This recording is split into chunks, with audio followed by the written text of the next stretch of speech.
नमस्कार, ऐसे न्यूज़ की टीम आज पहुंची है कुरुक्षेत्र में। ये वो भूमि है जहां पर महाभारत का युद्ध हुआ। तो दर्शकों, इस भूमि की महत्वता आप जानते ही होंगे। कुरुक्षेत्र का नाम तो आपने सुना ही होगा। इसी कुरुक्षेत्र जिले में हमने एक ऐसी सूचना मिली थी जहां पर एक आध्यात्मिक समारोह किया जा रहा है, एक ऐसा महासमागम किया जा रहा है जो शायद ही आपने पहले कभी सुना होगा। इसी प्रकार से हमें बताया गया था कि ऐसा समागम आपने पहले कभी नहीं देखा होगा। तो उसके लिए उन्होंने हमें बताया कि आप रेलवे स्टेशन पर जाएंगे, वहीं से हमारी सारी व्यवस्था शुरू हो जाती है। उन्होंने बताया कि रेलवे स्टेशन पर जब आप जाते हैं तो वहीं से आश्रम की गाड़ियां लगी हुई हैं और वो आपको समागम तक लेकर जाती हैं। तो हम भी स्टेशन पर चलते हैं और उस समागम के बारे में जानते हैं, वहाँ से कैसे आश्रम जाया जाएगा हम भी पूरी जानने की कोशिश करेंगे। आपको लिए चलते हैं रेलवे स्टेशन पर। दर्शकों, हम पहुंच चुके हैं धर्म नगरी कुरुक्षेत्र के जंक्शन पर। ऐसा जो हमें बताया गया था कि उनके लिए निःशुल्क व्यवस्था यहाँ तक की गई है।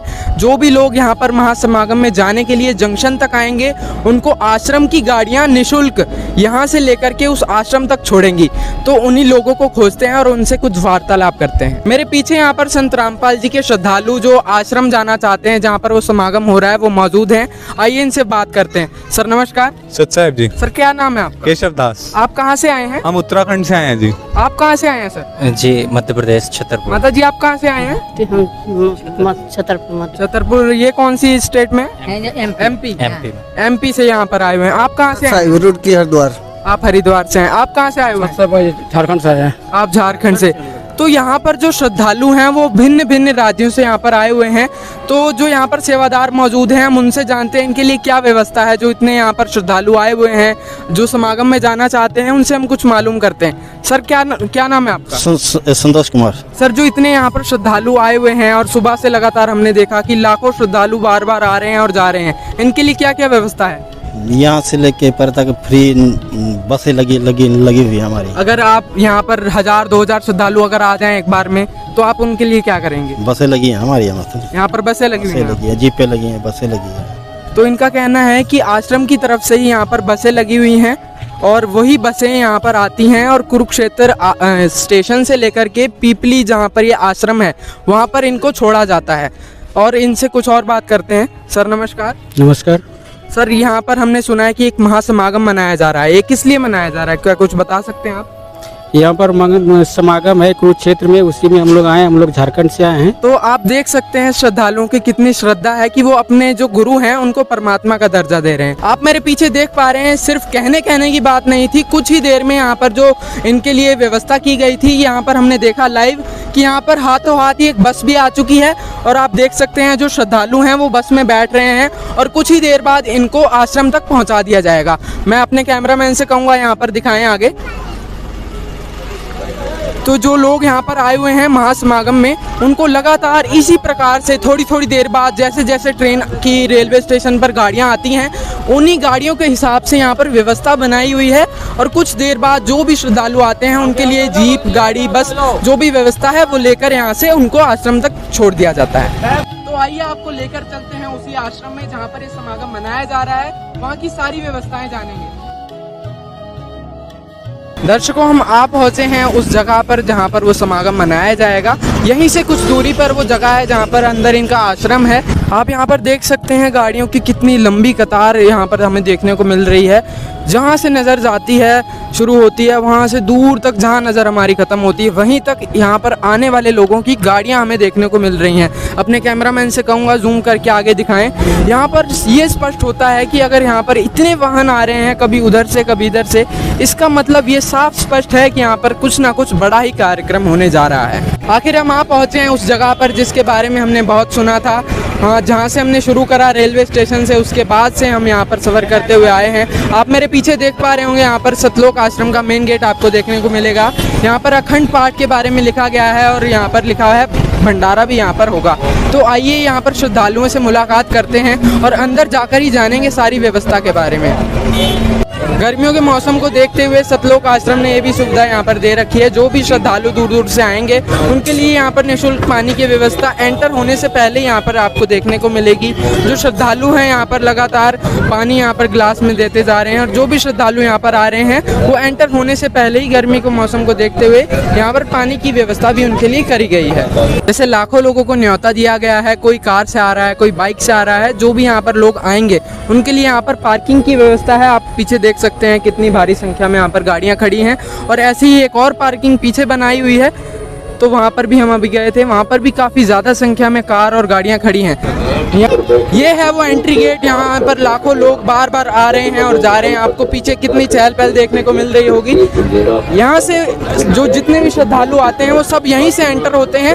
उनके वेलकम के लिए यहाँ पर जो झंडे लेकर संत रामपाल जी के महाराज जी के जो श्रद्धालु हैं वो यहाँ पर खड़े हुए आपको देखने को मिलेंगे। यहाँ पर आप देख सकते हैं, मैं अपने कैमरामैन से कहूँगा, ऊपर सतलोक आश्रम का बोर्ड यहाँ पर हमने देखने को मिल रहा है, जिस पर लिखा है सतलोक आश्रम कुरुक्षेत्र, और यहीं पर लाखों लोग बार बार आते हैं और अंदर एंटर होते हैं। यहाँ पर हम अंदर चलकर देखते हैं कि यहाँ पर जो एंटर हो रहे हैं उसके बाद यहाँ पर क्या व्यवस्था है।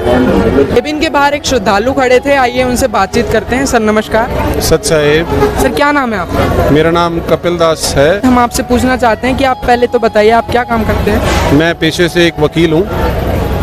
सर जैसे आप वकील हैं और आप फिर भी यहाँ पर आश्रम में सेवा में आए हैं, तो यहाँ की सेवाओं के बारे में, लोगों की व्यवस्थाओं के बारे में आप बताइए। देखिए, हमारे जो गुरुदेव हैं संत रामपाल जी महाराज, उनका उद्देश्य जो है समाज को जो है एक समान रूप से भक्ति प्रदान करना है परमात्मा कबीर साहब की। उसी उद्देश्य को लेके यहाँ आज अवतरण दिवस है, हमारे गुरुदेव का 73वां अवतरण दिवस है, जिसके उपलक्ष्य में जो भी श्रद्धालु आए हैं सत्संग सुनने के लिए, उनके लिए स्पेशली भंडार घर में भंडारे की व्यवस्था है, निःशुल्क देसी घी का शुद्ध भंडारा है। साथ ही साथ अलग से जोड़ा घर, प्राथमिक चिकित्सा, रक्तदान शिविर, और हमारे जो संत रामपाल जी महाराज का मेन उद्देश्य समाज से सामाजिक कुरीतियों को मिटाना है। उसी को लेके आज एक ब्लड डोनेशन कैंप भी लगाया गया है, और साथ ही साथ में जो भी श्रद्धालु आ रहे हैं बाहर से, उनके लिए ठहरने का प्रबंध है, बड़ा हॉल है, उनके लिए बिछाई, गद्दा, तकिया सब उनको। सर आप जो बता रहे हैं रजाई, गद्दा, बैठने की व्यवस्था है, ठहरने के लिए उनका इंतजाम किया गया है, तो इसके लिए क्या क्या उनसे चार्ज लिया जाता है? देखिए, जैसा कि मैंने आपको बताया कि हमारे गुरुदेव का उद्देश्य है समाज को एक समान रूप में ढालना और भक्ति प्रदान करना।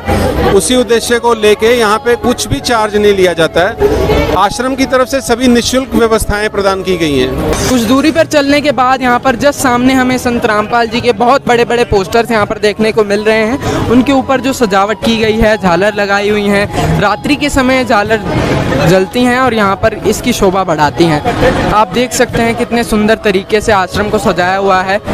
कुछ अच्छा समागम यहाँ पर हमें देखने को मिल रहा है।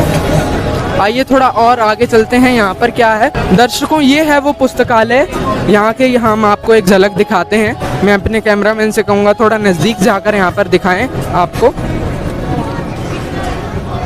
यहाँ पर अंदर की तस्वीरें आप देख सकते हैं, जो भी संत रामपाल जी महाराज जी की यहाँ पर फोटोज़ हैं, तस्वीरें हैं, वो यहाँ पर आपको देखने को मिलेंगी। सर नमस्कार। नमस्कार सर। सर क्या नाम है आपका? मुनीश दास। सर क्या काम करते हैं आप?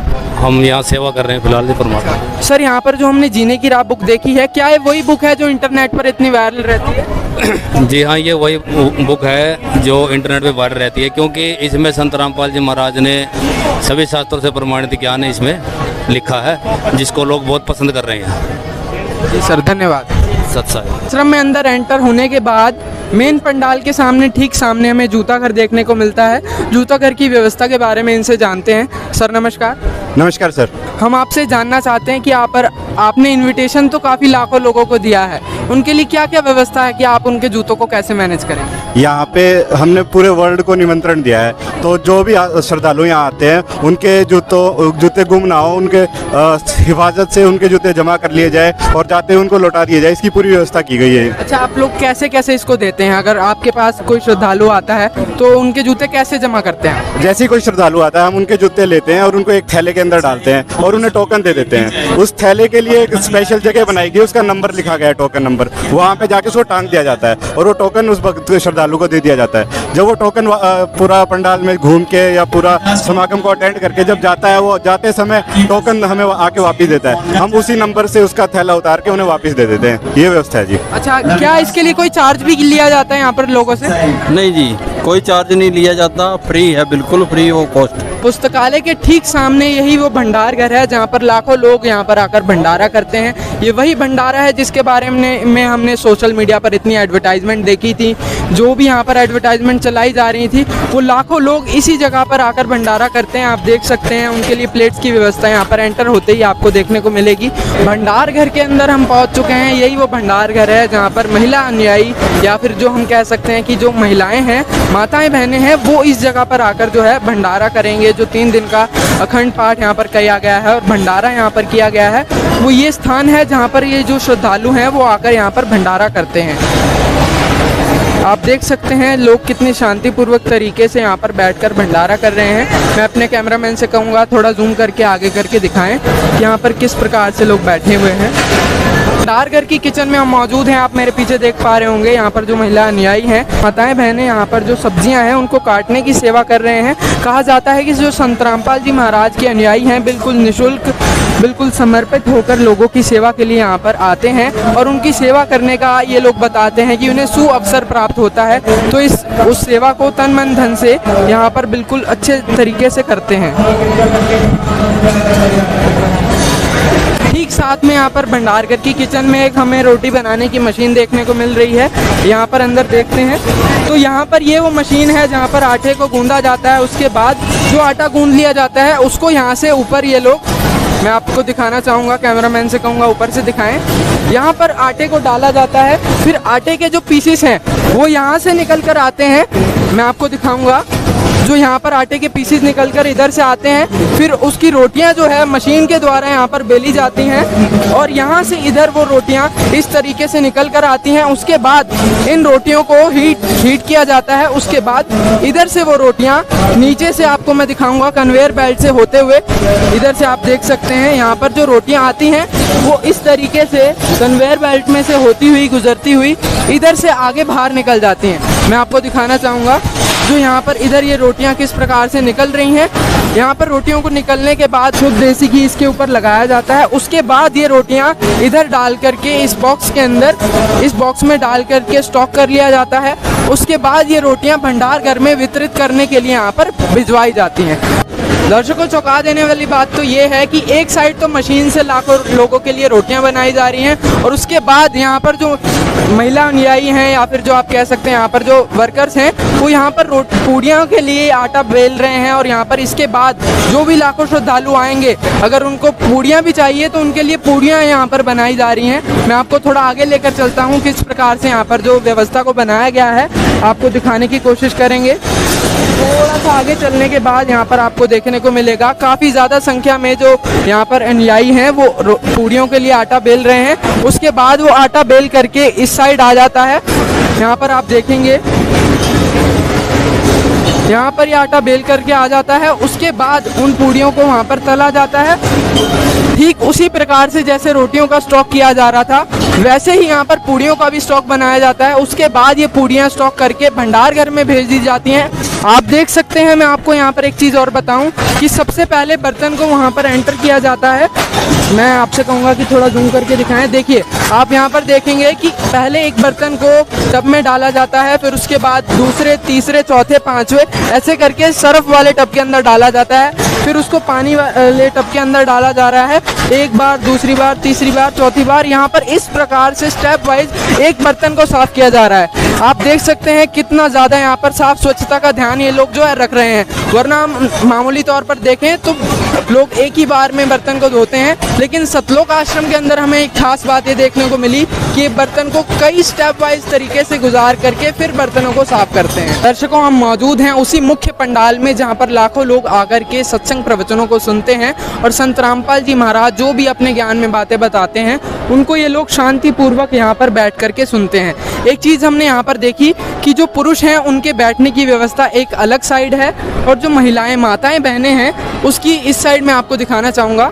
उनकी इस साइड अलग व्यवस्था बनाई हुई है। उसके लिए यहाँ पर कुछ लोग, जो यहाँ पर हमने भी देखा था, उनके गले में कार्ड डला हुआ है, उस पर लिखा है पंडाल सेवादार। जो ये पंडाल है उसको पूरा ये लोग जो है मैनेज कर रहे हैं, उसके लिए उन्होंने सेवादार नियुक्त कर रखे हैं। आपको मैं पीछे दिखाना चाहूँगा कि जो पीछे स्टेज है, इस स्टेज को भी काफ़ी अच्छे तरीके से सजाया गया है। जैसे कि हमें सूचना मिली थी कि अवतरण दिवस मनाया जा रहा है, उस समागम को, महासमागम को मनाने के लिए यहाँ पर एक 3 दिन का अखंड पाठ चलाया गया है। तो उसी का यहाँ पर जो सामने स्टेज को सजावट की गई है, आइए इनसे ही जान लेते हैं यहाँ पर क्या हो रहा है। सर नमस्कार। सच साहब जी। सर ऐसे न्यूज़ के साथ जुड़ने के लिए सबसे पहले तो आपका धन्यवाद। सर हम आपसे पूछना चाहते हैं, जो पीछे एक श्रद्धालु हमने देखा, वो एक ग्रंथ टाइप की बुक है, उसको पढ़ रहे हैं, तो यहाँ पर क्या हो रहा है? यहाँ पर गरीबदास जी के द्वारा लिखित सतग्रंथ साहिब का पाठ हो रहा है, जो कि 3 दिन का होता है। 6, 7, 8 को ये चलेगा। 6 तारीख को कल स्टार्ट हुआ था, आज भी चलेगा, कल सुबह इसका भोग डाला जाएगा। अच्छा सर, यहाँ पर आपने बोला कि गरीबदास जी का जो है ये ग्रंथ है, तो बाकी जगह तो गुरु ग्रंथ साहिब जी होती है, गीता जी होती है, उसका पाठ होता है। यहाँ पर ऐसा कौन सा ये ग्रंथ है? हमने पहली बार ही सुना है। ये परमेश्वर कबीर साहिब द्वारा रचित और गरीबदास जी द्वारा लिखित है। जैसे गीता जी, गुरु ग्रंथ साहिब, बाइबल, कुरान प्रमाणित ग्रंथ है, ऐसे ही सतग्रंथ साहिब भी प्रमाणित ग्रंथ है। हमारे गुरुजी संत रामपाल जी महाराज जिसके बारे इसकी महत्ता बताते हैं, इसमें सभी धर्मों की वाणियों का सार है और इसमें मोक्ष विधि भी बताई गई है। इसलिए बहुत ज़्यादा ये मतलब कि समाज में प्रमाणित ग्रंथ है, इसमें सभी धर्मों का ज्ञान पाया है। सर क्या आप हमें बता सकते हैं किस प्रकार से यहाँ पर इस पाठ का आयोजन किया जाता है? हमने देखा था कुछ श्रद्धालु जैसे पार्टी अभी यहाँ पर बैठे हुए हैं, तो कुछ देर बाद हमने देखा था कि ये चेंज होते हैं, तो ये क्या प्रोसेस है, इसको थोड़ा सा आप समझाइए। जैसे क्या होता है कि जो भी पाठी पाठ पढ़ता है, उस सबसे पहले उसने हाथ मुंह धो के या नहा के पूरी तरह से बिल्कुल साफ होकर उसने बैठना होता है। और हर पाठी का कुछ टाइम होता है, जैसे कि 15 मिनट या 30 मिनट, उसके बाद वो पाठी चेंज होता है, क्योंकि किसी की भी पाठ पढ़ने की लिमिट होती है, उससे ज़्यादा वो बैठ नहीं सकता। और हमारे गुरुजी संत रामपाल जी महाराज जी का आदेश भी है कि जो पाठ है इसका ज्ञान सभी पब्लिक को होना चाहिए, संगत को होना चाहिए। इसके अंदर क्या लिखा है, ताकि पब्लिक को ज्ञान और पता लगे कि परमात्मा कौन है और वो हमें कैसे मोक्ष दे सकता है, इसके अंदर वो सारा ज्ञान है। जो यहाँ पर पाठ हो रहा है, इससे समाज पर क्या प्रभाव पड़ेगा? समाज के ऊपर इसके सारे ही सकारात्मक प्रभाव हैं, क्योंकि हमारे समाज में बहुत सारी प्रॉब्लम्स हैं, जैसे दहेज प्रथा, लड़ाई झगड़े, नशा और बहुत सारी, मतलब ये एक समाज जो आज बिगड़ा हुआ है। टीवी में आप देखते हो कैसे कैसे प्रोग्राम आते हैं। जब तक इंसान को ज्ञान नहीं होगा तब तक वो इन प्रॉब्लम से दूर नहीं हो सकता। इस वाणी के पढ़ने से इंसान को ज्ञान होता है और तभी वो बुराइयों से छुटकारा पा सकता है, ऐसे नहीं पा सकता। स्वच्छता को लेकर यहाँ पर क्या क्या करा जा रहा है? स्वच्छता बिल्कुल अव्वल दर्जे की है, किसी तरह का कोई समझौता नहीं है। पहले स्वच्छता, उसके बाद कोई अन्य काम। जी सर धन्यवाद। सच्चा है।